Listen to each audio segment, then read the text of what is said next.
ज्यादती करूंगा अगर मैं भूल जाऊं शकरगढ़ और चविंडा की उस माँ को जिसने उन बच्चों को पैदा किया था जिन्होंने जिस्मों से बम बांध के हिंदुस्तानी टैंकों पे लेट गए थे। ये पड़ोस में भारत बैठा है, वहां तक आवाज तो जाए जनाब। सबीलुना सबीलुना सबीलुना सबीलुना सबीलुना सबीलुना सबीलुना सबीलुना।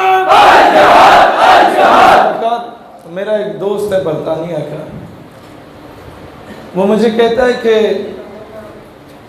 वहाँ मैं एक सिक्योरिटी कंपनी में काम करता था, तो मेरे साथ कुछ वो जो अंग्रेज़ों में कुछ काले भी होते हैं, ब्लैक अमेरिकन्स जिन्हें कहा जाता है, कुछ वहाँ के जो स्याह फाम होते हैं, तो वो भी सिक्योरिटी गार्ड थे। तो मेरा काम था मीट एंड ग्रीट करने का, कि कोई मेहमान आता मैं उसे कहता hello sir how are you, please come go there या कम हेयर। होता क्या, कहता है कि फ़लस्तीन पे जुल्म होना शुरू हो गया, जॉर्डन में जुल्म होना शुरू हो गया। तो वो इंटरनेशनल न्यूज़ थी, तो BBC पे CNN पे ये खबरें चल रही थी। अब कहता है कि वो सारे जो स्याह फाम अंग्रेज़ थे वो इजराइल की हमायत कर रहे थे, मैं कर रहा था फ़लस्तीन की हमायत। हमारी रोज़ाना खाने पे बहस होती थी, क्योंकि वहाँ तो हर मुल्क का बंदा इकट्ठा रहता है। अब कहता है कि इतने में हमारी जो सिक्योरिटी की कंपनी थी उसका ओनर गवर्नमेंट का भी एक मुलाजिम टाइप था, सीनियर ओहदेदार था। तो इजराइल का फॉरेन मिनिस्टर ने आना था उसका विजिट करने। तो मेरा क्या काम था, मेरा काम यही था कि meet and greet sir how are you fine, और इधर आए TC चापलूसी। कहता है इतने में जब ये अनाउंस हुआ कि मिस्टर फला, जो कि पाकिस्तानी जिस दोस्त की मैं बात कर रहा हूँ, आपने उसे रिसीव करना है। उसने कहा okay sir I will receive him, मेरी नौकरी है, मेरी ड्यूटी है। कहते हैं इतने में वो आ गए सारे जो मेरे साथ बहस करते। कहते अच्छा जी आज जो आ रहे हैं तो आज सलूट करोगे, बात सलाम करोगे, वो TC चापलूसी करोगे। कहते हैं बस उसका ये कहना था कि मैंने कहा no I will slap him, मैंने चढ़ मार देगा। कहता हुआ क्या कि वो उधर से भागा, मैनेजर को बुलाया।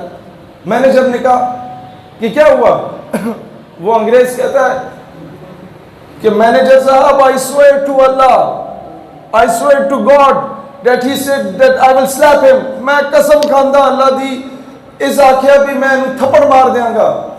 तो उसने जवाब दिया you don't need to swear to Allah, तुम्हें कसम खाने की जरूरत नहीं है, मैं कहता हूँ हाँ मैं मारूंगा थप्पड़। कहता है मैनेजर की हवाइयाँ उड़ी, उसने पकड़ा, ले गया, मुझे कमरे में बंद किया, अपने बाहर से ताला लगाया। उसके ऊपर भी एक कैमरा लगा हुआ था और सामने वो टीवी पड़ा हुआ था जिसमें बाकी कैमरास आ रहे थे। कहता अब मैं कुछ कर तो सकता नहीं था, कमरा खाली था, एमी में हाथ पाँव मेरे बांधे हुए थे, तो मैं उस टीवी की तरफ ही देख रहा था कि जिसमें सारे रिजल्ट्स आ रहे थे। कहता है इतने में मैनेजर भागे भागे ऊपर से कैमरा देख के आते, डोंट लुक देयर, उठे ना वेख, टीवी की तरफ क्यों देख रहे हो। कहते हैं उसको ये खौफ हो गया था कि कहीं मैं टीवी से निकल के उसे थप्पड़ ना मार दूं। तुम जरा से दिलेर पड़ो, दुश्मन का खुद ही पेशाब निकलता है।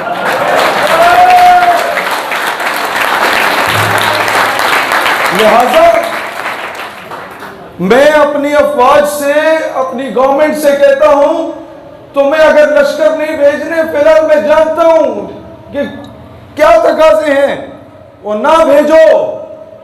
ये जो स्टॉक पे गौरी मिसाइल बनाया हुआ है, इस पे कपड़ा ही मार दो ना तो आधा कश्मीर ऐसे ही वापस मिल जाना है तुम्हें।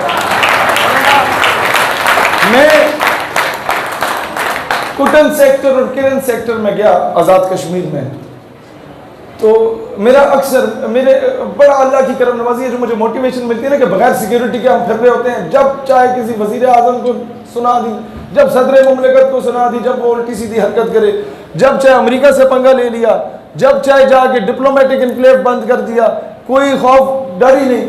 तो उसकी एक तो सबसे बड़ी वजह यह है कि मेरे आका मेरी बात बनाए रखे हैं सल्लल्लाहु अलैहि वसल्लम, और बाद में एक वजह यह है कि मेरा हर दूसरे तीसरे दिन उन लोगों से मिलना मिलाना होता है जो कश्मीर में जिहाद करके आए, तो उनसे मुझे वो मोटिवेशन मिलती है।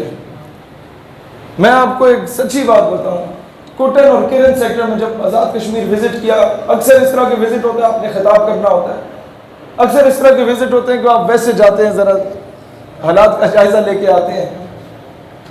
तो मुझे वहाँ पर जो लोकल्स हैं वो ये कह रहे थे कि जब यहाँ पर बर्फ़ जमती है और हमारे मुजाहिदीन बॉर्डर क्रॉस किया करते थे माजी में, मुझे कमांडर इलियास काश्मीरी का, आप में से कोई जानते हैं उन्हें?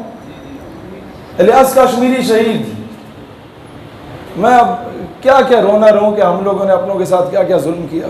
खैर, उनके एक बड़े करीबी साथी मुझे मिले, कहते हैं कि जब हम लोग बॉर्डर क्रॉस करके जाते थे ना, अब ये मैं फौज की बात नहीं कर रहा, फौज तो ट्रेंड है, वो तो दुनिया की बेहतरीन आर्मी है, सिर्फ उन मुजाहिद की जिन्हें चंद महीनों की ट्रेनिंग मिली, सिविल ट्रेनिंग मिली, और वो खुद से ही उन्होंने ट्रेनिंग की। कहता हम जब बॉर्डर क्रॉस करके जाते थे तो वो बनिया हमें ये कहता था, हिंदुस्तानी पोस्ट पे जो खड़ा होता था, कि भगवान का वास्ता है हमारी पोस्ट को छोड़ दो, हम तुम्हें कुछ नहीं कहेंगे, आगे जाओ, आगे मारो, उन्हें मारो। लिहाजा आप जरा से दिलेर हो ना, दुश्मन खुद ही बुज़दिल हो जाता है। ये कुदरत का कानून है। और ये बात गलत है जो हमें आके बताया जा रहा होता है कि इस्लाम कहता है कोई एक गाल पे थप्पड़ मारे तुम दूसरी गाल आगे कर दो। नहीं नहीं नहीं, इस्लाम कहता है, कुरान का कानून है, खून का बदला खून है, कोई एक लगाए रख के दो चमाट मारो। आप क्यों झुक रहे हो कुफर के आगे?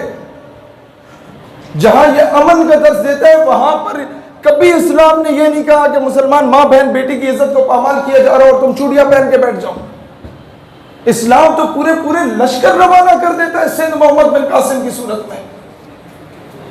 इस्लाम तो वो दीन है कि जब गैर मुस्लिमों ने खत लिखा तारिक बिन ज़ियाद को कि हमारे साथ जुल्म हो रहा है, मुसलमानों ने नहीं लिखा, गैर मुस्लिमों ने लिखा, तारिक बिन ज़ियाद अपनी फौजें लेके चला गया कश्तियों के जरिए, समंदर का रास्ता था। अब जब दुश्मन का लश्कर देखा तो 10 गुना बड़ा था। हुआ क्या कि तारिक बिन ज़ियाद ने जब दुश्मन का लश्कर देखा 10 गुना बड़ा, अब मैं आपको बता रहा हूँ एक सिपा सलार चीफ ऑफ आर्मी स्टाफ या एक कोर कमांडर को कैसा होना चाहिए। हमें अपनी तारीख पढ़नी चाहिए ना। हमें पढ़ाया मुस्तफ़ा कमाल अतातुर्क, हमें उठा के पढ़ाया वो, यही चौधरी साहब वाली बात, वो अंग्रेज़ों के कुत्ते नहलाने वाले हमें आके निसाब में पढ़ाया जाता है। हमें पढ़ाया जाता है सिंड्रेला माँ बाप से छुप के भागी बॉयफ्रेंड के साथ। तारिक बिन ज़ियाद के सामने जो लश्कर था दुश्मन फौजों का, वो कोई 10 गुना बड़ा था।